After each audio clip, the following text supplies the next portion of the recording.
네, 오늘 하나님께서 주신 말씀입니다. 오늘 하나님께서 주신 말씀은 사도행전 20장 17절에서부터 25절까지 말씀입니다. 사도행전 20장 17절에서부터 25절까지 말씀. 다 찾으신 줄 알고 우리가 한 절씩 교독하고요. 마지막 25절은 함께 합독하도록 하겠습니다. 제가 먼저 읽겠습니다.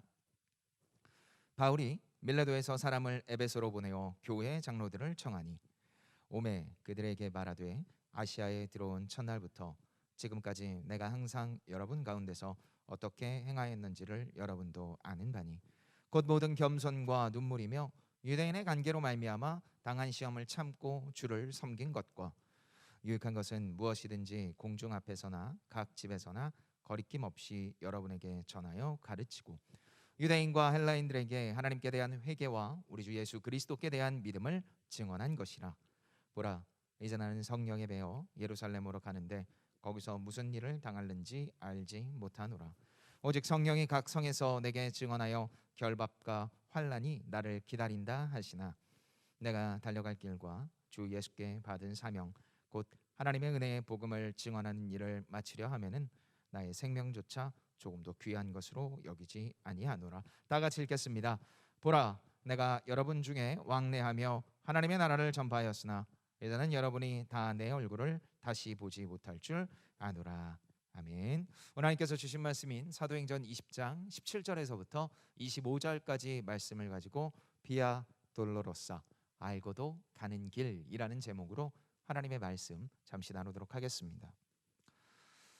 여러분은 영화 스포일러, 영화의 스포일러를 어떻게 생각하십니까? 저도 영화 스포일러에 대해서요, 지체들과 혹은 다른 사람들과 이야기를 많이 하는데 일반적으로 이런 스포일러를 좋아하는 경우는 거의 없습니다. 왜냐하면 영화나 드라마 이런 것들의 스포일러를 소위 당하면 보는 사람 입장에서는 기대감과 긴장감이 떨어지기 때문이죠. 결국 보는 재미를 반감시키기 때문입니다. 그래서 일부 이 유튜브의 영화 소개 프로그램 같은 경우는요, 이제 스포가 될 만한 내용이 뒤에 나오면 한 2, 3초간 자막을 띄우고 이제부터 내용 결말에 스포일러가 되니 그것을 원하지 않은 분들은 나가셔도 됩니다 라고 이야기를 띄우고 그 다음에 스포일러를 할 정도입니다. 저는 개인적으로 스포일러를 잘 기억 못합니다. 그래서 저는 주변에서 야 영화 이랬대, 드라마 이랬대 얘기를 듣고 나면 그 당시에는 그래? 재밌겠네 라고 이야기를 하고 뒤돌면 별로 기억을 못해요. 그래서 저는 그거 스포일러가 좀 괜찮습니다. 심지어 공포영화 같은 건요, 좀 듣고 가야 조금 덜 놀래고 좀 덜 무서운 것 같습니다. 무서우면 안 보면 되는데 굳이 듣고 보는 것을 보면 제 영화에 대한 취향도 조금 독특하지 않나 이렇게 혼자 생각을 하게 됩니다. 최근 기억에 남는 스포일러 여러분이 있습니까? 저는 개인적으로 최근에 아주 충격적인 스포일러 한번 받았습니다. 그게 바로 이겁니다. 독수리 오영재. 저는 이 독수리 오영재라는 이 애니메이션의 결말에 충격적인 스포를 받았습니다. 여러분 이거 결말 어떻게 되는지 아세요? 독수리 오영재의 마지막 대부분 모를 겁니다. 여러분 충격받지 마시오. 모두 다 죽습니다. 최강악당 총독 Z의 공격을 막기 위해서 지구에서 독수리 오영재가 날아가서 행성으로 들어가 그 행성을 운행해서 총독 Z의 행성과 우주선을 부딪혀서 다 죽습니다. 저는 이 애니메이션을 볼 때 항상 불만이었습니다. 왜냐하면 제목은 독수리 오영재인데 독수리는 5마리 중에 2마리밖에 없고 나머지 3마리는 부엉이, 기러기 이런 애들도 다 같이 있는데 왜 이게 독수리 오영재야? 라고 하면서 제 성격 탓이겠죠. 약간 불만을 가지면서 봤는데 마지막에 죽기까지 하니까 심지어 저는 그 결말을 아직 다 보지도 않았는데 처음부터 끝까지 본 건 아니지만 어쨌든 나 보지도 않았는데 주변에서 그거 알아? 독수리 오영재 다 죽어. 그런 얘기를 들으니까 저는 좀 당황스러웠습니다. 그리고 기억이 좀 남았습니다. 자, 이런 만화나 영화의 결말도 조금 예상과 다르면 알아도 당황스러운데 우리 인생의 결말을 알면 여러분은 어떨 것 같습니까? 결말이 아주 좋아요. 내가 원하던 바예요. 즐거워요. 그러면 그나마 다행인데 그 피할 수 없는 고통과 고난의 결말이 여러분 앞에 기다린다면 내 예상과 전혀 다른 모습으로 내 결과가 기다린다면 여러분은 어떨 것 같습니까? 그걸 알면 좋을까요? 아니면 모르는 게 좋을까요? 오늘 우리가 읽은 본문의 이 사도 바울이 바로 그와 같은 상황입니다. 피할 수 있다면 피하고 싶은 그 길. 그러나 그의 인생 속에 결말이 예정돼 있고 동시에 피할 수 없는 그 길에선 바울의 모습이 2021년 3월 28일을 살아가고 있는, 그리고 또 고난 주간을 맞이하고 있는 우리에게 깊은 울림을 줍니다. 바울은 왜 어려운 길을 알고도 선택했을까요? 그리고 그가 선택할 수 있었던 기준은 무엇일까요? 그 내용을 알아보며 이 본문에서 나온 지금 우리가 깨닫기 원하는 것, 바로 그것이 무엇인지 알아가는 귀한 오늘의 시간이 되었으면 좋겠습니다. 사도행전 20장 17절부터 18절의 말씀, 먼저 오늘 본문 이 본문을 우리가 다 같이 한 목소리로 읽도록 하겠습니다. 사도행전 20장 17절에서부터 18절까지 말씀입니다. 시작. 바울이 밀레도에서 사람을 에베소로 보내어 교회 장로들을 청하니 오매 그들에게 말하되 아시아에 들어온 첫날부터 지금까지 내가 항상 여러분 가운데서 어떻게 행하였는지를 여러분도 아는 바니. 우리가 방금 읽었던 이 본문의 앞에 본문은요, 바울이 헬라, 지금의 그리스의 복음을 전한 뒤에 드로아라는 지역으로 간 내용입니다. 드로아. 영어로 하면 이 트로이라고 이야기를 하는 이 해안 항구 도시, 그곳에서 사도 바울은 아주 복음을 열심히 전했습니다. 특히 해안에 인공적인 관문을 만들 정도로 당시 이 트로이는요 아주 유능한 사람들이 많이 모여 있었고, 그러면서 사회적으로 경제적으로 안정감을 가지는 도시였습니다. 일반적인 해안 도시들과 다르게 아주 정서적으로 안정감이 높았던 도시. 그러다 보니 사도 바울이 복음을 전하는 것에서 아주 큰 어려움이 없었던 것으로 알려집니다. 그런 드로아의 한 지역, 그 지역이 오늘 본문의 배경이 되는 밀레도였습니다. 밀레도. 그러니까 밀레도는요 정서적으로, 경제적으로, 사회적으로 아주 안정적인 도시였습니다. 사도 바울이 지금까지 경험해왔던 수많은 도시 중에 아마 거의 처음이자 마지막으로 끝까지 호평을 받았던 도시가 바로 밀레도였습니다. 바로 그 밀레도에서 바울이 사흘 거리에 떨어져 있던 에베소 교회 장로들을 부릅니다. 불러서 자신이 어떻게 사역했는지 말합니다. 오늘 보면 19절입니다. 사도행전 20장 19절에 이렇게 나옵니다. 곧 모든 겸손과 눈물이며 유대인의 관계로 말미암아 당한 시험을 참고 주를 섬긴 것과. 사도 바울은 자신의 사역을 어떻게 했는지 먼저 이야기하는데 그것이 바로 겸손과 눈물로 사역했다고 합니다. 겸손과 눈물.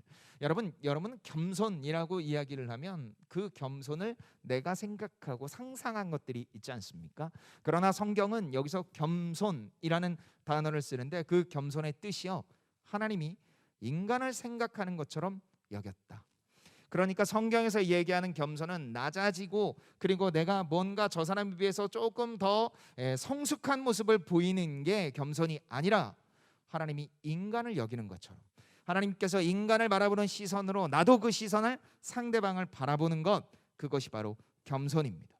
그리고 그 겸손을 가진 자가 결국 사도 바울이 이야기하는 것처럼 눈물을 함께 흘렸습니다. 하나님이 인간을 사랑하는 것처럼 이방인과 유대인을 여겼고, 아무리 핍박을 강하게 가하고 아무리 바울을 싫어한다고 하여도 사도 바울은 그들에게 눈물을 흘리며 바로 겸손한 태도를 유지했습니다. 어디서 했습니까? 이어지는 본문 20절에 유익한 것은 무엇이든지 공중 앞에서나 각 집에서나 거리낌 없이 여러분에게 전하여 가르치고. 공중, 다시 말해 공적인 자리에서나 각 집에서나 개인적인 그것에 아무런 관계 없이 가르쳤습니다. 그런 사람 있지 않습니까? 사람이 모이는 숫자에 따라 말이 달라지는 사람. 그래서 많은 곳에 있을 때는 인기를 영합하기 위해서 자신의 인기에 맞는 이야기를 하고, 사람이 별로 없으면 그냥 자기가 원하는 대로 또 반대로 이야기하는 사람. 사도 바울은 많은 사람의 인기에 관계가 없는 사람이었기 때문에 공중, 다시 말해 공적인 자리와 집이라고 이야기를 하는 개인적인 자리에서 앞뒤가 다르지 않고 동일하게 이야기하는 모습을 보였습니다. 그렇다면 하나님의 마음을 닮아 눈물을 흘리며 어디서나 동일하게 가르친 내용은 무엇일까요? 오늘 본문 21절에 이렇게 이야기를 합니다. 유대인과 헬라인들에게 하나님께 대한 회개와 우리 주 예수 그리스도께 대한 믿음을 증언한 것이라. 회개와 믿음, 다시 말해 이것을 한 단어로 정리하면 바로 복음을 전했습니다. 이방인과 유대인은 끊임없이 사도 바울을 핍박했습니다. 그들에게 40대에서 한 대 모자란 39대를 등을 피가 철철 흐르도록 때렸습니다. 한 차례도 아니고 두 차례도 아니고 세 차례나 그렇게 하면서 내가 어떻게 하면 살아갈 수 있지라는, 아마 우리말로 표현을 하면 이승과 저승을 왔다 갔다 하는 경험을 무려 3번이나 했던 바울입니다. 근데 그들을 향해 사도 바울은 겸손했습니다. 그리고 눈물을 흘렸습니다. 그리고 그들에게 가장 필요한 것은 세상 그 어떤 것이 아니라 복음이다. 회개와 믿음, 돌이킴과 나의 인도자 되시는 분이 바로 하나님이라는 바로 그 믿음의 고백을 그들 앞에서 선포했습니다. 심하게 욕을 먹어도 그들에게 가장 필요한 것은 지금 하나님이다. 바로 그 믿음을 가지고 나의 돌이킨 고백을 바탕으로 그들에게 이것을 알렸습니다. 그런데 여러분, 좀 이상하지 않습니까? 사도 바울이 에베소 교회의 장로들을 불렀습니다. 직선으로 한 46km, 돌아가면 한 60km 정도, 한 사흘길 정도 가야 되는 곳에 에베소 교회 장로들을 부른 겁니다. 그럼 불러서 어떻게 하려고 한다라는 이야기를 하지 않고 내 사역이 이랬어라고 이야기를 해요. 자칫해서 이 본문을 보면은요, 그러니까 사도 바울이 사역에 잘난 체를 하는 건가? 잘 봐라, 니네 이런 거 안 되지. 겸손, 눈물, 너는 이런 거 없잖아. 근데 나 이런 거 있다. 그리고 내가 그들 앞에서 절대 변하지 않았어. 나 이렇게 되게 잘했어 라는 이야기를 하는 자랑처럼 보일 수 있습니다. 그러나 사도 바울은 그러기 위해서 이 에베소 교회 장로들을 부른 것이 아닙니다. 사도 바울은 이제 이들에게 이 메시지를 전한 뒤 자신이 세운 이 교회에 더 이상 메시지를 전할 수 없다라는 것을 알았기 때문입니다. 이제 예루살렘으로 갔다가 자신에게 엄청난 고통스러운 길이 열릴 거라는 것을 알았습니다. 오늘 보면 23절에 사도 바울이 그 심정을 이렇게 고백합니다. 오직 성령이 각성해서 내게 증언하여 결박과 환난이 나를 기다린다 하시나.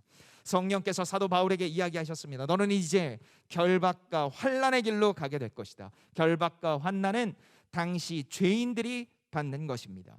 그가 복음을 전하면서 끊임없이 죄인 취급을 받아봤기 때문에 내가 죄인 취급을 받게 되는구나. 내가 복음을 전함으로 말미암아, 내가 복음을 선택함으로 말미암아 내가 저렇게 비참하게 살아가는 죄인들과 똑같은 취급을 받겠구나.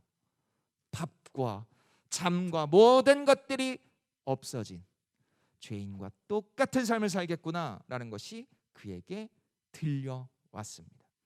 여러분이 바울이라면 어떨 것 같습니까? 고통이 예상되는 결과입니다. 그는 앞서서도 이야기했지만 수십 대 맞는 걸 3번이나 했습니다.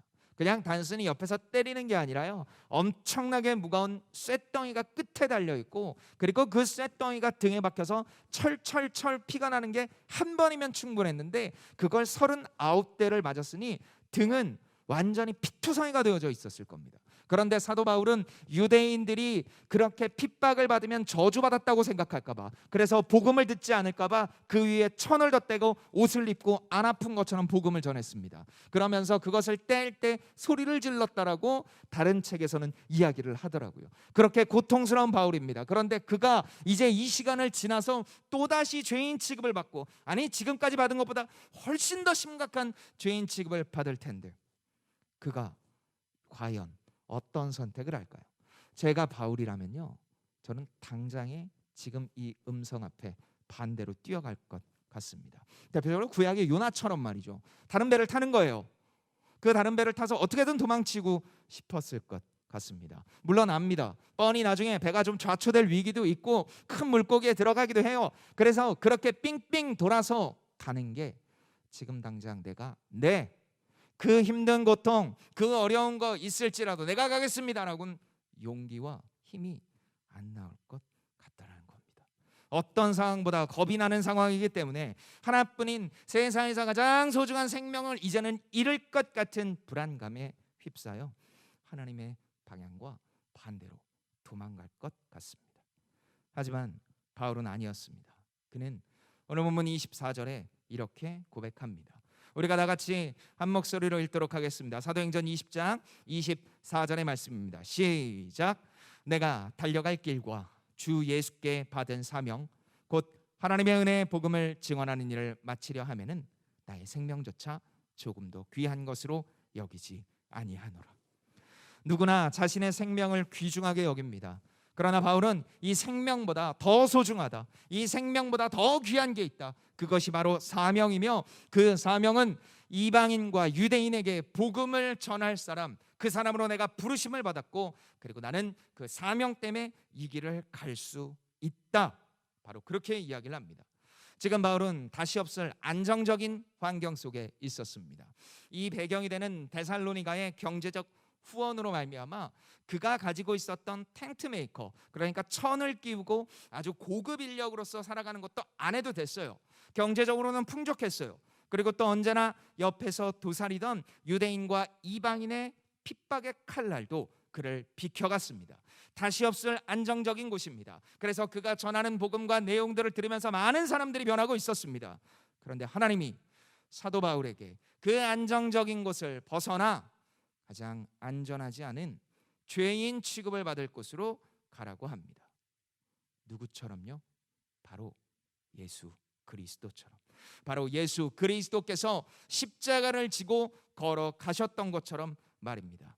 예수 그리스도가 십자가 못 박히 바로 직전 어떠셨을 것 같습니까? 나는 어차피 신이니까, 나는 어차피 하나님의 아들이니까 다 살아날 거야, 그렇게 희희낙낙거리셨을 것 같습니까? 아니요. 예수님은 자신이 가야 될 길이 얼마나 고통스럽고 예수님께서는 자신이 가야 될 길이 얼마나 힘든 것인지 너무나 잘 아셨습니다. 그래서 십자가에 못 박히기 바로 직전 3번에 걸쳐서 기도하시는데, 특히 누가복음 22장 44절을 보면 예수님께서 이렇게 기도하셨습니다. 예수께서 힘쓰고 애써 더욱 간절히 기도하시니 땀이 땅에 떨어지는 핏방울같이 되더라. 피할 수 있으면 피하고 싶었을 겁니다. 그리고 이 길이 아니고 다른 길이 있다면 다른 것을 했었을 겁니다. 그러나 그 길을 피하면 하나님이 너무나 사랑하는 그 영혼들이 하나님께 돌아올 길이 막힙니다. 그 어떤 수단과 방법을 통해 하나님께서 겸손히, 다시 말해 하나님께서 너무나 사랑하는 그 영혼이 하나님께 돌아와 하나님과 함께 지내야 되는데 그 방법과 길이 하나도 없는 거예요. 그래서 예수님 그걸 뻔히 알면서도 그 피눈물을 흘리며 십자가를 지고 가신 그 길, 그것이 바로 오늘 본문의 제목인 비아 돌로로사, 바로 그 길을 한 걸음씩 걸어 가셨습니다. 자, 앞서 말한 것처럼 사도 바울은 사역을 겸손과 눈물로 했습니다. 하나님이 인간을 사랑하시는 것처럼 사랑의 눈물로 사역했죠. 그 부분을 듣고 예수 그리스도를 끝까지 믿지 않는 모습에 이제는 너는 괜찮아, 너는 내가 여러 번 전했는데 안 들으니까 너는 이제 하나님이 버린 것 같아라고 생각하지 않고 안타까워하며 답답해했지만 귀중하게 여기는 마음을 놓지 않았습니다. 세상 어떤 중요한 존재보다 소중한 자녀로 여기고 그들의 행동과 생각 하나하나를 매우 안타까워했습니다. 그렇기 때문에 아직 이 복음을 듣지 못한 사람들에게 비록 상상할 수 없는 고통이 사도 바울에게 올 것이지만 그는 반드시 가야만 했습니다. 여기서 우리는 착각하면 안 됩니다. 사도 바울이 예수님의 고난에 동참했다고 생각하면 결국 고난은 인간이 참여할 수 있는 게 됩니다. 고난은 인간이 참여하는 게 아닙니다. 우리의 고난 주간을 맞이해서 예수님의 고난과 그 사도 바울의 간 것을 생각할 때 우리가 항상 기억해야 될 것은 바로 이 십자가의 메시지를 무겁게 생각하며 그것을 어떻게 하면 살아갈지에 대한 고민의 결과입니다. 사랑하는 장충의 JP풀 여러분, 우리는 이제 오늘을 시작으로 고난 주간을 시작하며 보냅니다. 여러분, 고난 주간인지는 아셨습니까? 매주일 주일 예배를 나오고 온라인 예배를 드리며 광고도 하지만 여러분이 오늘 고난 주간인 건 아셨습니까? 사실 많은 지체들이 고난 주간에 대해서 생각을 못 하죠. 그러면서 고난 주간이라고 이제 들었으니까 이제 뭐 하지? 라고 생각을 많이 하게 됩니다. 여러분, 그럼 지금부터 한번 생각해 보십시오. 여러분, 고난 주간 어떻게 보낼 예정이십니까? 평소에 회사 다니던 것, 공부하던 것 그냥 똑같이 다 할 거니까 그냥 고난 주간도 그냥 일주일 똑같이 보내야지라고 생각하고 있지는 않습니까? 그런데 어떤 사람은 그것을 더 특별하게 여긴다라고, 특별하게 보내야 되겠다고 생각하며 밥을 굶기도 합니다. 금식이라고 하죠. 그렇게 금식합니다. 그리고 기도도 되게 많이 해요. 평소에 안 하던 거. 그리고 유튜브나 넷플릭스처럼 이거 보면 시간이 많이 뺏길 것 같은 것, 일주일 정도는 안 해야 내 마음이 조금 편안한 것 같아서 하나님 앞에서, 하나님 내가 미디어 금식을 하겠습니다 라고 하며 유튜브 넷플릭스도 과감하게 안 보기도 합니다. 또 어떤 지체는요, 그걸 어플을 지우기까지 해요. 그러나 여러분, 잊지 마십시오. 하나님께서 원하시는 것은 우리가 밥을 굶고 유튜브도 안 보고 넷플릭스도 안 보고 평소에 안 하던 것 어떻게 해서든지 지금 이 시간에 해서 뿌듯해하는 마음을 가지는 게 아닙니다. 하나님께서는 이 고난주간을 통해 하나님의 완전한 의미를 깨닫기 원하십니다. 고난주간은 철저한 우리 죄를 기억하는 시간입니다.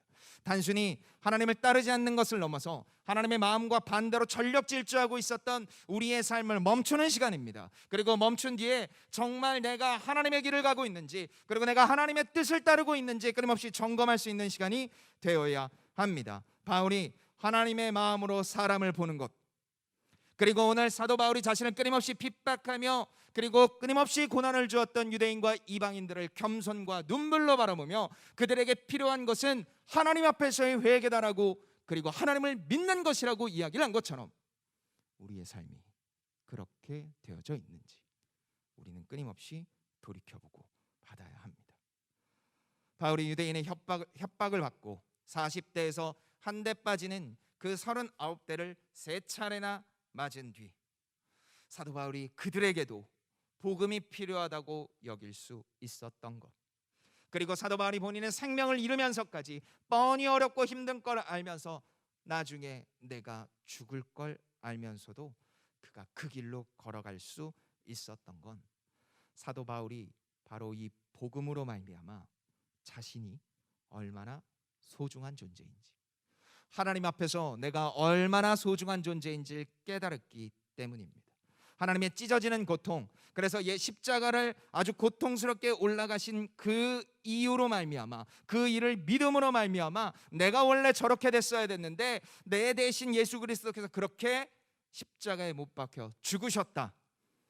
그래서 그분이 나를 엄청 매우 소중하게 여긴다라는 사실, 그 사실을 깨달았기 때문이며, 그래서 하나님께서 나를 보는 것처럼 똑같이 이 사람도 보고 있구나, 그렇기 때문에 이 사람도 지금 하나님의 소중함을 경험해야 되는구나라는 그 겸손과 눈물의 고백, 그것이 바로 사도 바울의 고백이며, 그것이 있는 자가 사명을 붙들고 사명을 따라 걸어갈 수 있다라는 겁니다. 그리고 오늘의 우리에게도 동일하게 말씀하시고 있습니다. 그렇기에 우리는 잊지 말아야 됩니다. 이 고난주간을 시작하며 누구보다 이 고난주간의 핵심은 하나님이 사랑하는 내 자신이어야 됩니다. 고난주간의 핵심이 내 자신이어야 된다고요? 나를 버려야 된다고 이야기하시는 선, 이 주간에 내가 주인이 되어야 된다고요? 아니요, 여러분이 주인이 되라는 이야기가 아닙니다. 하나님께서 이 고난주간에 가장 집중하고 있는 존재가 누구다? 바로 나다. 개인적으로 저는 이 고난주간을 시작하며 사실 한 1, 2주 전부터 참 비참했습니다. 왜냐하면요, 저는 제 마음이 수치심으로 아주 가득 차 있었기 때문입니다. 여러분이 저를 어떻게 보는지 모르겠습니다. 근데 저는요, 작은 실수 하나가, 실수가 1이면 스스로를 100, 1000으로 때리는 사람입니다. 아마 어린 시절부터 1등을 하지 못하면 받는 핍박 때문이었겠죠. 어쨌든 저는 그런 게 아주 익숙한 사람입니다. 근데 작은 실수가 안 일어날 수가 없어요. 살아가면서 많은 실수들을 저질러요. 그리고 상대방과 사람 인간관계를 맺어나갈 때 그로 말미암아 실망이에요, 별로예요 라는 이야기를 듣기도 하죠.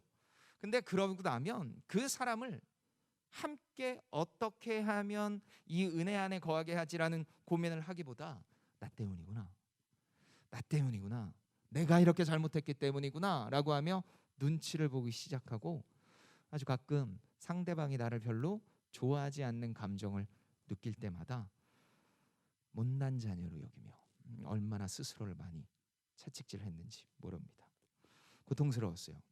여러분에게 이야기를 할 수는 없고, 그리고 그 이야기를 해서 무슨 이득이 있겠나 싶어 매일매일 꾹꾹 참아왔습니다. 그런데 한 일주일 전에 제가 큰일 났구나, 내 마음이 더 이상 아무것도 받아내지를 못하는구나라는 걸 깨닫게 됐어요. 그래서 월요일 날 가족과 함께 남산에 올라갔습니다. 그래서 남산 꼭대기에 앉아서 이렇게 한강 쪽을 보고 있는데, 저희 아내랑 같이 올라갔는데 저희 아내가 제게 조용히 이렇게 이야기를 하더라고요. 더 소중한 것을 소중하게 여겨야 돼. 더 소중한 것을 소중하게 여겨야 돼. 하나님이 언제 가장 기뻐하실까? 그래서 제가 그랬어요. 너 내가 얘기한 얘기를 똑같이 하네. 하나님이 언제 제일 기뻐하실까요? 하나님이 제일 기쁠 때는요, 내가 기쁠 때예요.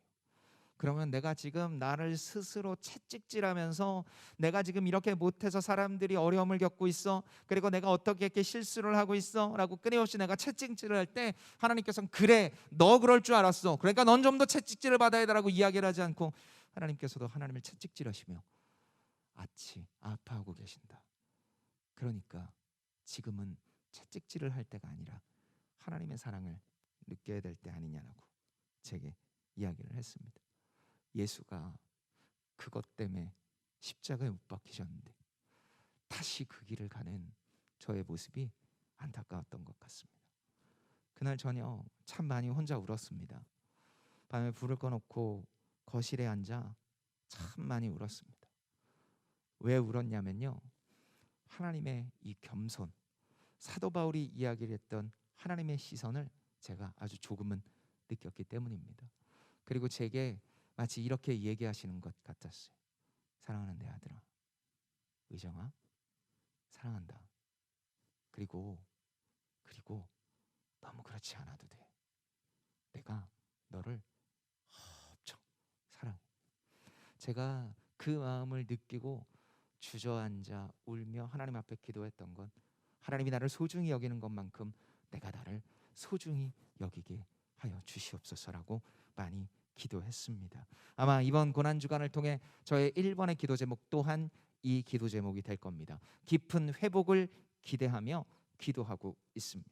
하나님께서는요, 우리를 집중하고 계세요.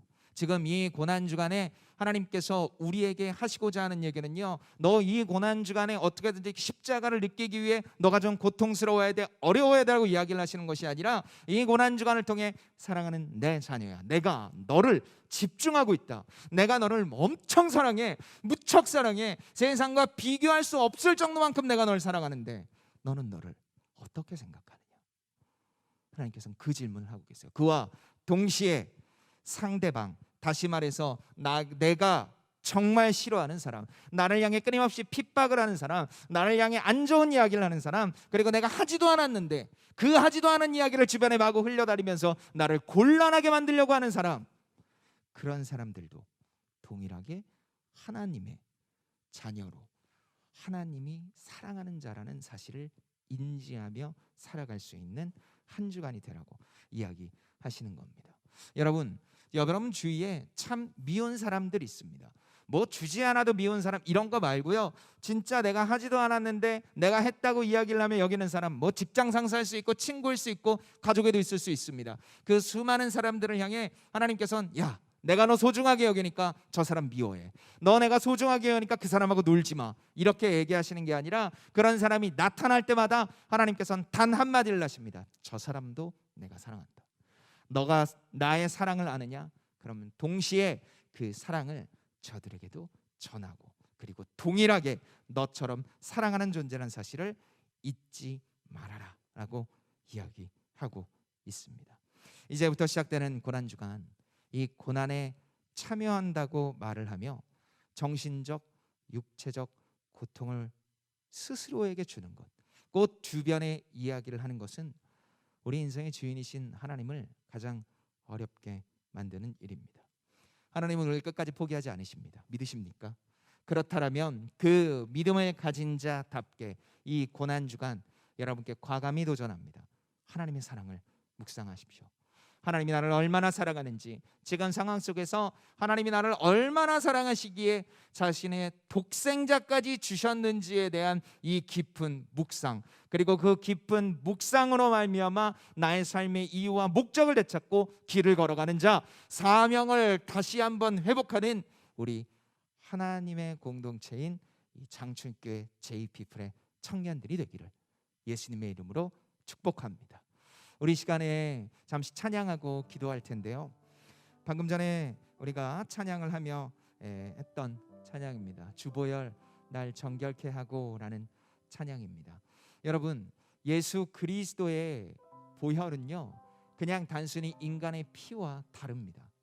능력이 있습니다. 그 능력이 뭐냐면요, 그 보혈을 덧입은 자는 죄인이 아니라고 여겨집니다. 어떤 지체가 그러더라고요. 그럼 투명 인간처럼 보이는 그런 거냐고. 그렇게 생각하셔도 됩니다.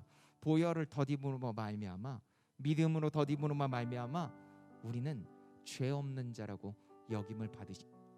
그리고 그 여김을 받은 자는 하나님께서 우리를 인도하시고 책임진다라는 걸 깨닫고, 그리고 하나님의 포커싱, 집중이 바로 나, 그리고 동시에 바로 이 사람에게 있다는 것을 깨닫게 됩니다. 그렇게 우리는 오늘도 하나님의 은혜, 십자가, 그리고 그 보혈의 은혜를 거듭해서 깨닫고 거듭해서 묵상하며, 그리고 그것이 내게 주어진 선물처럼 주어졌음에 감사하며 지낼 줄 알아야 합니다. 우리 시간에 찬양하고 기도할 텐데요. 하나님, 찬양하면서 이런 마음으로 찬양하길 원합니다. 하나님, 나의 인생 속에 찾아와 주신 하나님 감사합니다. 나의 보혈로 나의 부족함을 다 덮으시고 스스로가 스스로를 채찍질하는 마음과 모든 것들을 덮으시어 이제는 하나님의 자녀로 살아가는 내가 되게 하여 주시옵소서.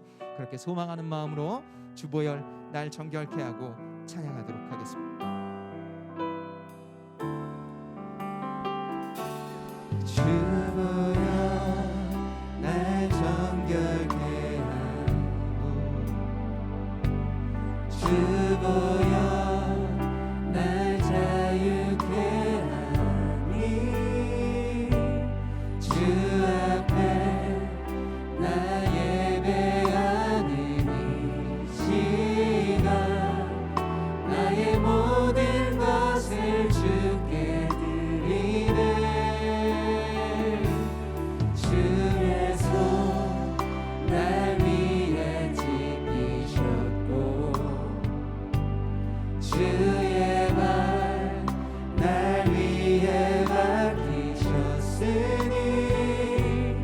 이제는 내가 사는 것이 아니요 오직 주를 위해 사는 것이라.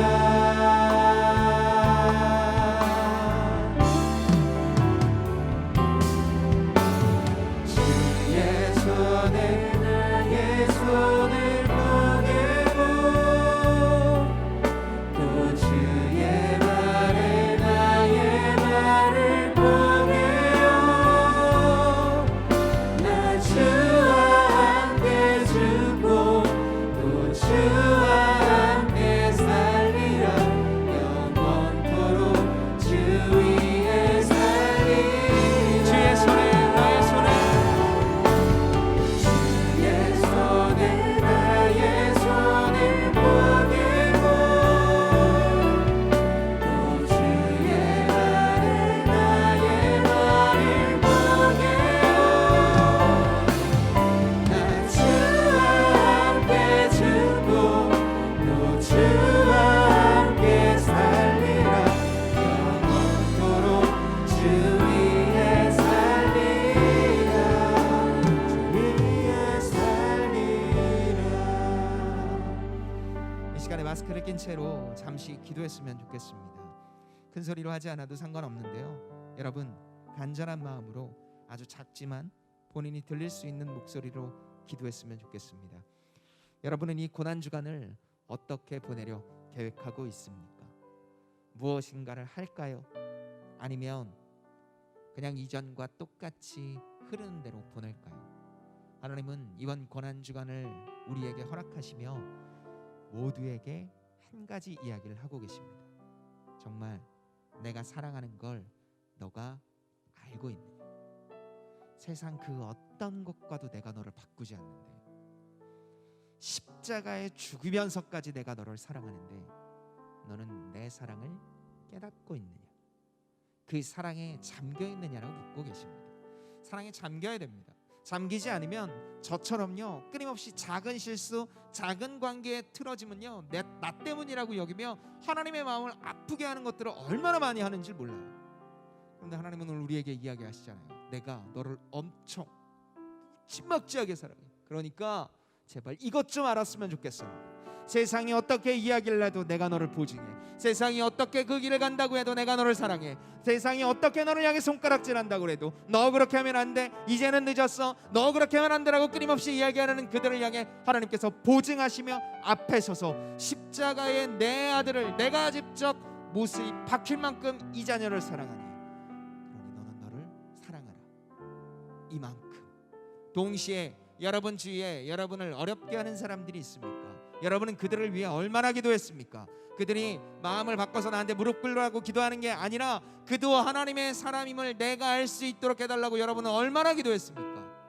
이 시간 기도합시다. 고난주간을 시작하는 우리의 모든 장충교회 JP풀의 청년들이 하나님 앞에 깨달음이 있게 하소서. 하나님이 나를 얼마나 사랑하는지, 그리고 내 옆에서 나를 가시처럼 핍박하는 바로 그 사람도 하나님의 자녀가 될 조건과 자격이 있으며 내가 그 사람을 향해 그도 하나님의 사랑이 필요하다는 고백을 할 수 있는 내가 될 수 있게 달라고, 진정한 하나님의 자녀로서 살아갈 수 있는 자들이 될 수 있게 달라고, 우리 시간 다같이 큰 소리가 아니어도 본인의 소리를 들을 수 있을 만큼 입을 열어 우리 시간 다같이 기도하도록 하겠습니다. 기도합니다.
당신이 직접 죽기까지 우리를 사랑하신 하나님 아버지, 오늘 본문을 통해 하나님이 우리를 얼마나 사랑하시는지 말씀해 주셔서 감사합니다.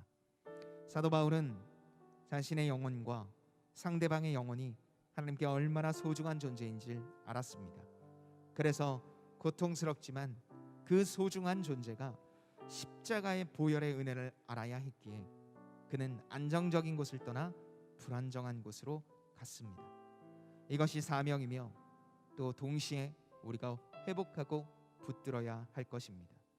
하나님, 우리도 하나님의 마음이 있는 바로 그곳에 우리의 시선을 두게 하소서. 하나님이 가장 먼저 나를 사랑하십니다. 그래서 나는 나를 사랑하며 하나님의 시선으로 내가 나를 볼 수 있도록 인도하여 주시옵소서. 또한 내 주변에 있는 사람, 특별히 사도 바울에게 이방인과 유대인처럼 핍박과 가시처럼 있는 그 존재들도 복음이 필요하다는 사실을 깨닫고 겸손과 눈물로 사역했던 것처럼 우리도 내 주변에 있는 사람이 정말 하나님의 복음이 필요하다는 사실을 깨닫고 입술을 열어 그들에게 진정한 회복의 사랑을 전하는 자들이 되게 하여 주시옵소서. 그도 하나님이 필요합니다. 나를 바꾸신 하나님이기에 그들도 바꿀 수 있다, 그들도 회복시킬 수 있다라는 믿음의 고백이 우리들의 입술 속에 계속해서 흐르게 하여 주시옵소서. 아버지, 우리가 특별히 고난주간으로 이번 한 주간을 보냅니다. 이번 고난주간이 무의미하게 흘러가지 않게 하소서. 고난에 참여한다고 이야기를 하며 부질없는 행동하지 않게 하여 주시고 십자가의 보혈의 은혜, 하나님의 사랑을 만끽하며 지낼 수 있는 그래서 그 사랑 앞에 아멘으로 화답할 수 있는 우리들이 되게 하여 주시옵소서. 이제는 우리 구주 예수 그리스도의 은혜와 하나님 아버지의 사랑과 성령의 교통하심이 이 예배당에 모여 하나님의 시선으로 나를 또 우리를 바라보겠노라고 다짐하는 하나님이 너무나 사랑하시는 이 JP플과 그리고 개인과 가정과 회사와 주님의 놀랍도록 큰 은혜가 있는 이 장춘교회 위에 이제부터 영원토록 함께하기를 축원하옵나이다. 아멘.